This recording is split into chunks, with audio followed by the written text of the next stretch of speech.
Assalamualaikum warahmatullahi wabarakatuh. Perkenalkan, saya Alfi Pramudia Ramanda, NPM 23412024 dari program studi akuntansi.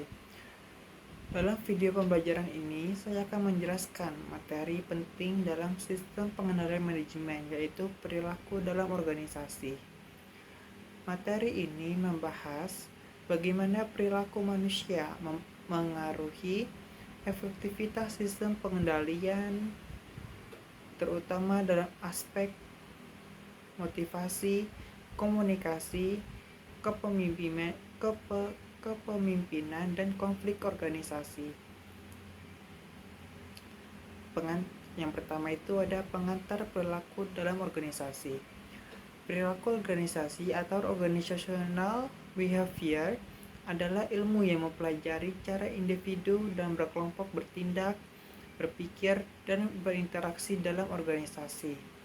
Tujuannya adalah untuk memahami mengapa seseorang berperilaku seperti itu dan bagaimana perilaku tersebut berdampak pada efektivitas organisasi.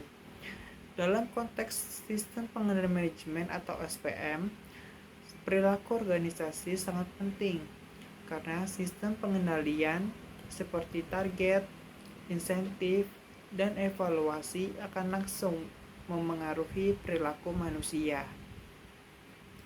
Perilaku yang tidak sesuai dapat menghambat pencapaian tujuan, sementara perilaku yang positif justru mempercepatnya. 2. Apa saja yang dipelajari dalam perilaku organisasi? Perilaku organisasi tidak hanya melihat apa yang dilakukan seseorang, tetapi juga mengapa mereka melakukannya. Bidang ini mempelajari beberapa aspek penting. Yang pertama yaitu motivasi. Motivasi menjelaskan apa yang membuat seseorang bersemangat bekerja, mengapa mereka mengambil inisiatif, atau mengapa mereka menghindari tugas tertentu. Contohnya itu kayak bonus, pengakuan, tantangan pekerjaan, atau keinginan berkembang. Yang kedua itu ada kepemimpinan. Kepemimpinan mempelajari bagaimana perilaku pemimpin memengaruhi bawahannya. Gaya kepemimpinan yang baik dapat meningkatkan komitmen, sedangkan gaya otoriter dapat menimbulkan konflik. Yang ketiga itu ada komunikasi. Komunikasi yang efektif membuat pesan tersampaikan dengan jelas. Sebaliknya, komunikasi yang buruk dapat menimbulkan kesalahpahaman dan menurunkan kinerja. Yang keempat itu ada konflik dan kerjasama. Dalam organisasi selalu ada perbedaan pendapat. Perilaku organisasi mempelajari bagaimana konflik bisa dikelola dan bagaimana menciptakan kerjasama. Yang kelima ada budaya organisasi. Nilai, norma, dan keyakinan yang dianut organisasi akan membentuk perilaku anggotanya. Budaya positif membuat pengendalian lebih mudah diterapkan. Semua aspek ini memengaruhi bagaimana sistem pengendalian diterima dan dijalankan oleh karyawan. Ketiga itu ada perilaku dan keterkaitannya dengan sistem pengendalian manajemen. Dalam sistem pengendalian manajemen atau SPM, perilaku tidak bisa dipisahkan dari desain kontrol. Keterkaitan penting antara perilaku dan SPM yaitu yang pertama ada sistem pengendalian memengaruhi perilaku. Contohnya, target yang terlalu tinggi dapat menimbulkan stres. Kedua, Insentif dapat meningkatkan motivasi. Ketiga, evaluasi kerja dapat memunculkan kompetisi sehat atau tidak sehat. Kedua itu ada respon perilaku bisa positif maupun negatif. Pengendalian yang baik bisa meningkatkan disiplin dan performance.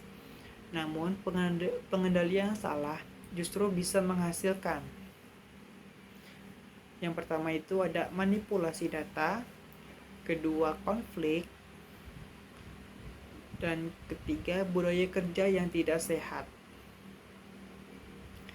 Yang ketiga ada pemahaman perilaku membantu manajer. Dengan memahami perilaku manusia, manajer bisa yang pertama mencegah penyimpangan, kedua meningkatkan kerjasama, ketiga mengurangi konflik, dan membangun budaya perusahaan yang sehat dan efektif.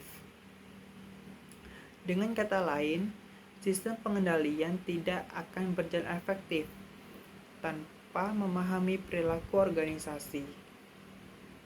Keempat itu, contoh perilaku dalam organisasi. Seorang supervisor di perusahaan manufaktur mengetahui bahwa salah satu rekan timnya sering mengurangi jam kerja karyawan untuk menghemat biaya lembur, namun tetap melaporkan produksi sesuai target agar terlihat efisien. Supervisor tersebut mengalami dilema antara menjaga kejujuran atau dianggap tidak loyal oleh atasannya.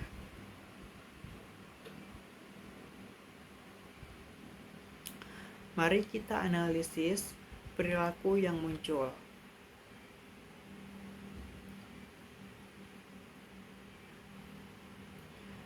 Perilaku yang pertama itu adanya terjadi dilema etika antara integritas dan loyalitas. Yang kedua, ada tindakan manipulatif dalam pelaporan.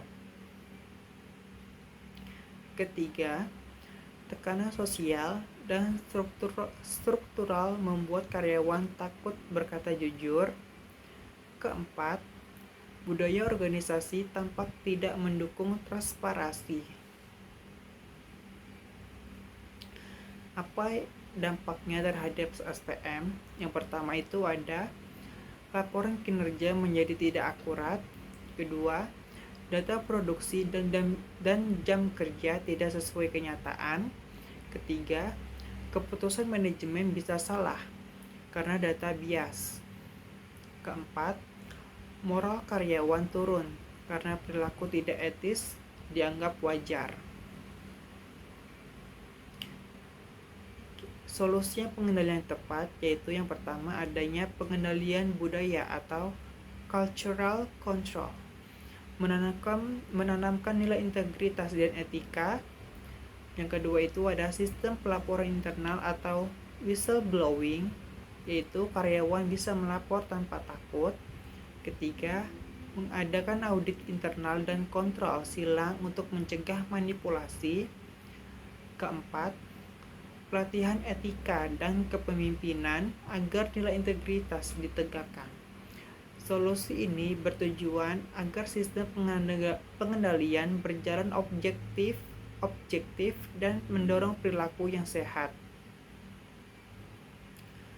Demikian penjelasan perilaku dalam organisasi dalam konteks sistem pengendalian manajemen.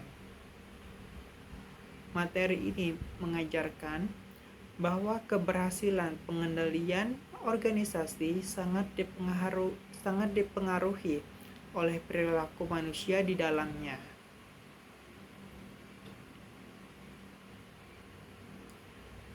Terima kasih sudah menyimak.